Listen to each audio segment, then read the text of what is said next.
नमस्कार मैत्रिणींनो, ही बघा ही मी चिवईची भाजी करून दाखवणार आहे आज तुम्हाला. कढईमध्ये जिरे, मोहरी, लसूण, हिरवी मिरची, कढीपत्ता हे सगळं टाकलं आहे. आता कांदा टाकते. कांदा पण चांगला परतून घ्यायचा आहे. त्यामध्ये थोडं मीठ घालते चवीनुसार आणि कांदा चांगला होईपर्यंत आपण हलवत राहायचं याला. ही भाजी खूप कमी मिळते, बऱ्याच ठिकाणी लोकांना माहीत पण नाही.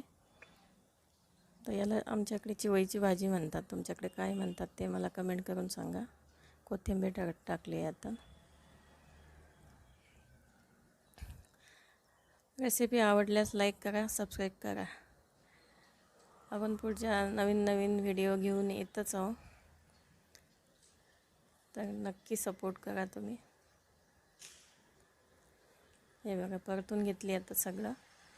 त्याच्यामध्ये हळद टाकते आता आणि लाल मसाला टाकते थोडा. हिरव्या मिरच्या टाकल्याच आहेत आपण आधी.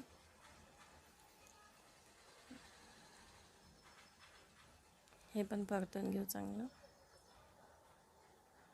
आणि आता आपण 1 चम्मच डाळीचं पीठ टाकणार आहे, चणा डाळीचं. बेसन म्हणतो आपण त्याला, बेसन. आणि बेसन टाकल्यानंतर थोडंसं पाण्याचा आपका पण मारायचा आणि झाकण ठेवून 3 मिनिट शिजू द्यायचं ते. मी एकटीच आहे भाजी खायला, त्याच्यामुळे मग